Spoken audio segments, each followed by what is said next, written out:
नमस्कार। प्रादेशिक समाचार के साथ मैं नीलम कुमार। पहले मुख्य समाचार।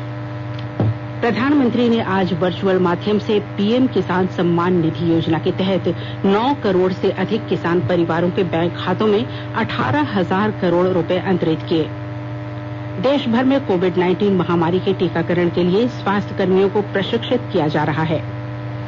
राष्ट्रीय जल जीवन मिशन ने पीने के पानी की गुणवत्ता के परीक्षण के लिए छोटे उपकरणों को विकसित करने के वास्ते नवाचार आह्वान का शुभारंभ किया। और झारखंड सहित देश भर में हर्षोल्लास के साथ मनाया जा रहा है क्रिसमस। राष्ट्रपति, उपराष्ट्रपति, प्रधानमंत्री, राज्यपाल और मुख्यमंत्री ने मसीही विश्वासियों को दी शुभकामनाएं। अब समाचार विस्तार से। कोविड-19 महामारी के खिलाफ देश एकजुट होकर लड़ रहा है।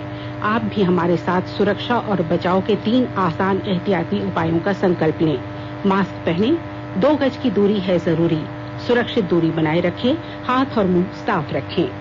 प्रधानमंत्री नरेंद्र मोदी ने आज प्रधानमंत्री किसान सम्मान निधि के अंतर्गत वित्तीय लाभ की अगली किस्त वीडियो कॉन्फ्रेंसिंग के जरिए लाभार्थी किसान परिवारों को जारी की। उन्होंने बटन दबाकर 18,000 करोड़ रुपए से अधिक की राशि करीब 9 करोड़ किसानों के खातों में अंतरित की। इस अवसर पर प्रधानमंत्री ने 6 राज्यों के लाभार्थी किसानों से बातचीत भी की। किसानों ने पीएम किसान और अन्य विभिन्न सरकारी कल्याणकारी कार्यक्रमों के बारे में अपने अनुभव भी श्री मोदी के साथ साझा किए। किसानों ने कहा कि उन्हें प्रधानमंत्री किसान सम्मान निधि के तहत भुगतान मिल चुका है और इससे उत्पादन बढ़ाने में मदद मिली है।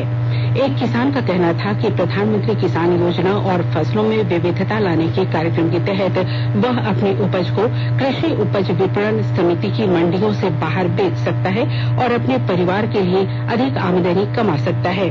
अपने भाषण में श्री मोदी ने कहा कि आज 18,000 करोड़ रुपए से अधिक की राशि 9 करोड़ किसान परिवारों के खातों में सीधे भेज दी गई है। उन्होंने कहा कि इस योजना के शुरू होने के बाद से 1,10,000 करोड़ रुपए किसानों के खाते में पहुंच चुके हैं।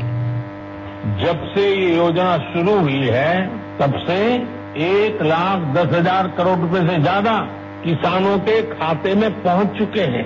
और यही तो गुड गवर्नेंस है, यही तो गुड गवर्नेंस टेक्नोलॉजी के द्वारा उपयोग किया गया है। 18,000 करोड़ से ज्यादा रुपये पल भर में, कुछ ही पल में सीधे किसानों के बैंक खातों में जमा हो गए हैं। कोई कमीशन नहीं, कोई कट नहीं, कोई हेरा फेरी नहीं। टेक्नोलॉजी का इस्तेमाल करते हुए पीएम किसान सम्मान योजना में ये सुनिश्चित किया गया है कि लीकेज न हो। राज्य सरकारों के माध्यम से किसानों का ऑनलाइन रजिस्ट्रेशन होने के बाद, उनके आधार नंबर और बैंक खातों का वेरिफिकेशन होने के बाद इस व्यवस्था का निर्माण हुआ है। केंद्र सरकार ने किसान संघों को पत्र लिखकर बातचीत के लिए आमंत्रित किया है और उनके सभी मुद्दों पर चर्चा तथा उनके समाधान की प्रतिबद्धता दोहराई है। सरकार ने किसानों से अगले दौर की बातचीत की तिथि और समय के बारे में निर्णय करने के लिए कहा है। किसान संघों को लिखे पत्र में कृषि मंत्रालय के संयुक्त सचिव विवेक अग्रवाल ने कहा कि केंद्र सरकार हमेशा खुले दिमाग से बातचीत तथा आंदोलनकारी किसानों की मांगों के तार्किक समाधान के लिए तैयार है। प्रधानमंत्री नरेंद्र मोदी कल दोपहर 12 बजे वर्चुअल माध्यम से जम्मू कश्मीर के सभी निवासियों को स्वास्थ्य सुविधा उपलब्ध कराने की आयुष्मान भारत पीएम जय सेहत योजना की शुरुआत करेंगे। इससे केंद्र शासित प्रदेश के सभी लोगों और समुदायों को उत्कृष्ट और किफायती स्वास्थ्य सेवाएं उपलब्ध होंगी और उनका वित्तीय जोखिम कम होगा। गृहमंत्री अमित शाह और जम्मू कश्मीर के उपराज्यपाल मनोज सिन्हा भी इस अवसर पर मौजूद रहेंगे। इस योजना के तहत जम्मू कश्मीर के सभी निवासियों को निःशुल्क स्वास्थ्य बीमा उपलब्ध कराया जाएगा। प्रत्येक परिवार को 5 लाख रुपए तक का बीमा मिलेगा। इससे 15 लाख परिवारों को लाभ होगा। यह योजना पीएम जय योजना के साथ चलाई जाएगी। योजना का लाभ देश भर में कहीं भी लिया जा सकता है। पीएम जय योजना के तहत सूची में शामिल अस्पताल इसके तहत सेवाएं उपलब्ध कराएंगे। केंद्र सरकार देश भर में कोविड-19 महामारी के लिए टीकाकरण शुरू करने की तैयारियां पूरी कर रही है। इस प्रक्रिया में विभिन्न राज्यों में टीकाकरण संबंधी गतिविधियों का प्रशिक्षण देने वाले प्रशिक्षकों और टीका लगाने वालों को ट्रेनिंग दी जा रही है।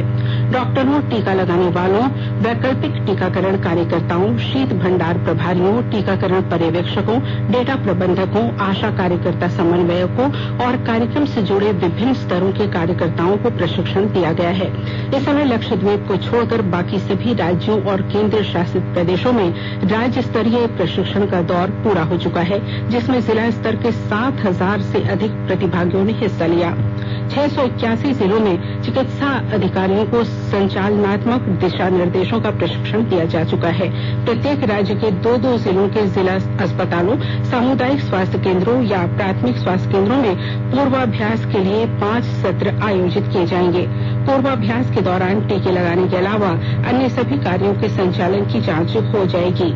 इसके अलावा टीका लगाने से संभावित संक्रमण की रोकथाम के लिए भी व्यवस्था की गई है। जिला और प्रखंड स्तर पर निगरानी और समीक्षा का भी पूर्वाभ्यास किया जाएगा।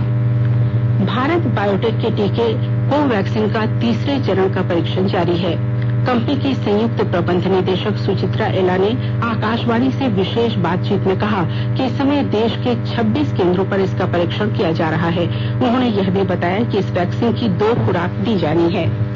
हजारीबाग जिले के सिविल सर्जन ने बताया कि जिले में कोरोना वैक्सीन के रखरखाव के लिए आवश्यक सभी तैयारियां पूरी की जा रही हैं। उन्होंने कहा कि जिन्हें प्रथम चरण में कोरोना वैक्सीन दी जाएगी, उनकी सूची भी तैयार कर ली गई है। और ब्यौरा दे रहे हैं हमारे संवाददाता। हजारीबाग जिला में कोविड वैक्सीन के रखरखाव की तैयारी को अंतिम रूप दिया जा रहा है। इसके लिए न केवल वॉकिंग कूलर लगाया गया है, बल्कि जरूरी फ्रीजर भी लगाया जा रहा है। Civil surgeon doctor Sanjay Jaiswal ने कहा कि जल्द ही 10 फ्रीजर मशीन भी रांची से मिलने वाला है। उन्होंने कहा कि वैक्सीन के रखरखाव के लिए सभी तैयारियां पूरी कर ली जा रही हैं। सिविल सर्जन ने यह भी बताया कि जिला में प्रथम चरण में 10,000 लोगों को कोविड वैक्सीन लगाया जाना है। इसकी सूची मुख्यालय रांची को भेज दी गई है। प्रथम चरण में सरकारी व निजी अस्पताल के स्वास्थ्य कर्मी, सहिया, आंगनबाड़ी सेविका, सहायिका को कोविड वैक्सीन लगाया जाएगा। शार्दुल कुमार, आकाशवाणी समाचार, हजारीबाग। प्रधानमंत्री नरेंद्र मोदी ने आज संसद के केंद्रीय कक्ष में पूर्व प्रधानमंत्री भारत रत्न अटल बिहारी वाजपेयी को उनकी जयंती पर श्रद्धा सुमन अर्पित किए। उन्होंने महान स्वतंत्रता सेनानी और शिक्षाविद भारत रत्न पंडित मदन मोहन मालवीय को भी उनकी जयंती पर श्रद्धांजलि अर्पित की। श्री वाजपेयी की 96वीं जयंती के अवसर पर प्रधानमंत्री ने अटल बिहारी वाजपेयी इन पार्लियामेंट ए को न्यूमरेटिव वॉल्यूम नाम की पुस्तक का भी विमोचन किया। इस पुस्तक में पूर्व प्रधानमंत्री के जीवन और कार्यों का वर्णन किया गया है। इसमें पूर्व प्रधानमंत्री के सार्वजनिक जीवन से संबंधित कुछ दुर्लभ फोटो भी हैं। लोकसभा अध्यक्ष ओम बिरला, राज्यसभा में विपक्ष के नेता गुलाम नबी आजाद और अनेक सांसद इस अवसर पर उपस्थित थे। सूचना और प्रसारण मंत्री प्रकाश जावड़ेकर ने पूर्व प्रधानमंत्री अटल बिहारी वाजपेयी को उनकी जयंती पर श्रद्धांजलि दी है। उन्होंने कहा कि वाजपेयी जी की सिद्धांत आधारित राजनीति और उनका जीवन आने वाली पीढ़ियों को प्रेरित करते रहेंगे। श्री जावड़ेकर ने लोगों को सुशासन दिवस पर शुभकामनाएं दी।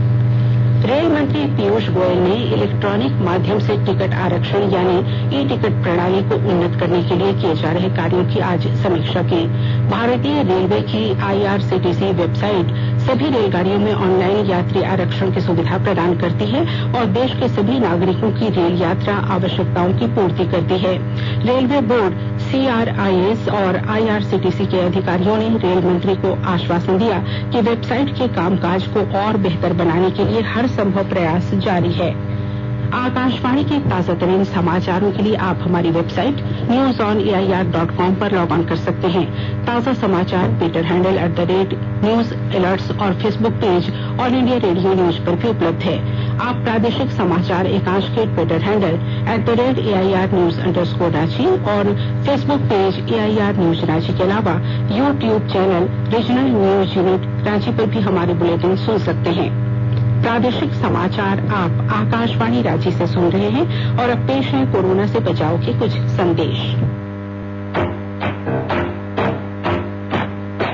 चलो मिलकर एक शुरुआत करें, चलो एक फैसला आज करें, मास्क नहीं तो ठोकेंगे, कोरोना को रोकेंगे, चलो एक इरादा करते हैं, चलो कुछ वादा करते हैं, मास्क नहीं तो ठोकेंगे,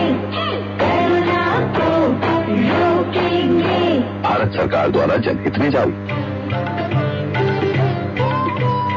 कोविड-19 से बचाव और सुरक्षित रहने के 3 उपाय। मास्क लगाएं, 2 गज दूरी है जरूरी, सुरक्षित दूरी रखें, हाथ और मुंह साफ रखें। राष्ट्रीय जल जीवन मिशन ने आज पीने के पानी की गुणवत्ता का परीक्षण करने के लिए पोर्टेबल यानी उठाए जा सकने योग्य छोटे उपकरणों को विकसित करने के लिए नवाचार आह्वान का शुभारंभ किया। इसका मुख्य उद्देश्य कम लागत पर पोर्टेबल उपकरणों को विकसित कर उसका नया प्रभावी प्रतिरूप बनाना है, ताकि घरेलू स्तर पर पीने के पानी की गुणवत्ता का परीक्षण करने के लिए तुरंत आसानी से सही तरीके से इसका उपयोग किया जा सके। मंत्रालय के अनुसार देश में 20 जिलों, 425 ब्लॉकों, 34,000 ग्राम पंचायतों और 64,000 गांवों में प्रत्येक घर में नल से पीने का साफ पानी उपलब्ध कराया जा रहा है। संस्कृति मंत्रालय ने विश्व के धरोहर स्थलों को छोड़कर भारतीय पुरातात्विक स्मारक स्थलों पर निःशुल्क शूटिंग करने की इजाजत दे दी है। यह आदेश कल से 15 अगस्त 2021 तक मान्य रहेगा। स्वतंत्रता की 75वीं वर्षगांठ को यादगार बनाने के लिए यह छूट दी गई है। राष्ट्रीय महत्व के स्मारकों पर धरोहर, भारतीय भाषा संवर्धन, भारतीय परंपरा और संस्कृति, स्वतंत्रता सेनानी, स्वतंत्रता संघर्ष, लोक संगीत तथा भाषा और पर्यटन से संबद्ध परियोजनाओं पर कार्य कर रहे व्यक्ति तथा एजेंसियों को शूटिंग पर लगने वाले शुल्क में छूट दी गई है। इस छूट का आरंभ आज पूर्व प्रधानमंत्री अटल बिहारी वाजपेयी की जयंती यानी 25 दिसंबर से हो रहा है। विज्ञप्ति में कहा गया है कि इन स्थलों पर शूटिंग करने के लिए ऑनलाइन अनुमति अनिवार्य होगी। भारतीय पुरातत्व विभाग द्वारा रखरखाव वाले इन स्थलों पर अब वीडियो बनाने और फोटो लेने पर कोई शुल्क नहीं देना होगा। मुख्यमंत्री हेमंत सोरेन ने आज शहीद निर्मल महतो की जयंती के अवसर पर कहा कि वे स्वर्गीय निर्मल महतो के सपनों को अवश्य पूरा करेंगे। मुख्यमंत्री ने आज जमशेदपुर के उलियान स्थित निर्मल महतो की मूर्ति पर माल्यार्पण किया। श्री सोरेन ने निर्मल महतो की समाधि पर पुष्पांजलि भी अर्पित की। लातेहार जिले में पुलिस ने नक्सल विरोधी अभियान के तहत बालूमाथ थाना क्षेत्र से एक प्रतिबंधित नक्सली टीएसपीसी के उग्रवादी को गिरफ्तार किया है। गिरफ्तार उग्रवादी का नाम बिगन गंझू है। पुलिस अधीक्षक प्रशांत आनंद ने बताया कि उग्रवादियों की गतिविधि की सूचना पर झारखंड जगुआर के साथ लातेहार, मनिका और बालूमाथ थाना क्षेत्र की पुलिस ने संयुक्त रूप से तलाशी अभियान चलाकर इसे गिरफ्तार किया। गिरफ्तार उग्रवादी की निशानदेही पर हथियार के साथ भारी मात्रा में कारतूस बरामद किए गए हैं। लातेहार जिले में पुलिस ने बालूमाथ थाना क्षेत्र से मादक पदार्थ तस्करी करने के आरोप में 4 लोगों को गिरफ्तार किया है। तलाशी के बाद पुलिस ने इनके पास से 820 ग्राम अफीम, 8,25,000 रुपए नकद और 4 पहिया वाहन बरामद किया है।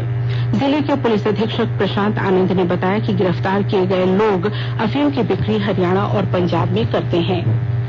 राज्य सहित पूरे देश में आज क्रिसमस का त्योहार हर्षोल्लास के साथ मनाया जा रहा है।